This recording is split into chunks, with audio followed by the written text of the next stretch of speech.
We built our cities on black gold. We waged wars for it. Oil powered our economies, lit our homes, fed our crops. But what happens when it's gone? One day, it will be. And that day will change everything. Oil isn't just fuel.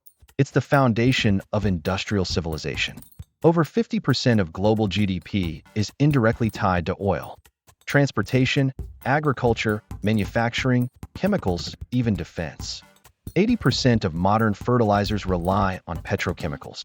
Without oil, the global economy doesn't just slow down, it collapses.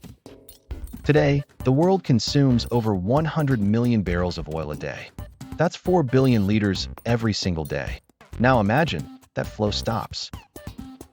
Peak oil doesn't mean oil runs out. It means extraction hits a ceiling and declines. Some believe that moment already passed, back in 2018. Why?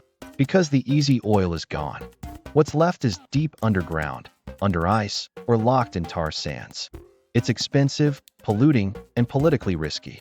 Major banks are pulling out of fossil fuel investments. That's not ideology, it's economics. First to fall, oil-dependent economies. Russia, Saudi Arabia, Iran, Nigeria, Venezuela. Oil makes up 50% to 90% of their national budgets. Without it, hyperinflation, debt, civil unrest. Next, global logistics.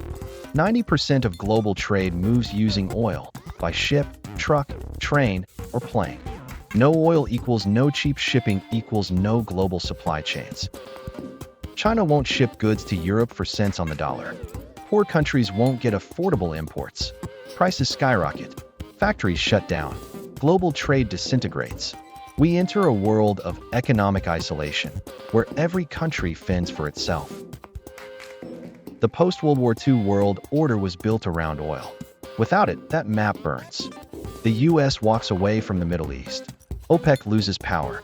Russia loses influence in Europe. Venezuela collapses. But new powers emerge. Norway, with clean energy infrastructure. China, with rare earth dominance. The US, shifting to shale, nuclear, and domestic resilience.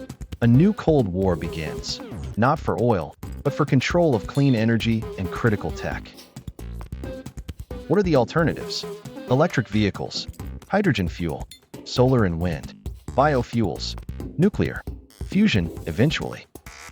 But here's the catch. No single source can replace oil alone. EVs still need lithium, cobalt, copper. Solar is intermittent. Hydrogen is expensive and unstable. Nuclear is efficient but politically complicated. The future is about diversified, decentralized energy, not a one-size-fits-all miracle.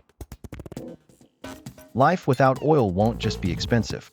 It'll be unfamiliar. No cheap plastic. No low-cost flights. Food prices up 3x, 5x. Scarcity of pharmaceuticals and clothing. Fewer cars, fewer conveniences. Rich countries adapt with green minimalism. Poor countries regress to agrarian economies. The world becomes more local, more expensive, more unequal. The next wars won't be for oil. They'll be for energy technology, lithium, cobalt, water, and sunlight. We're already seeing it. Lithium grab in Latin America. Cobalt wars in Congo. Trade battles over solar tech. Resource politics between the US, China, and the EU. Welcome to the age of technological imperialism.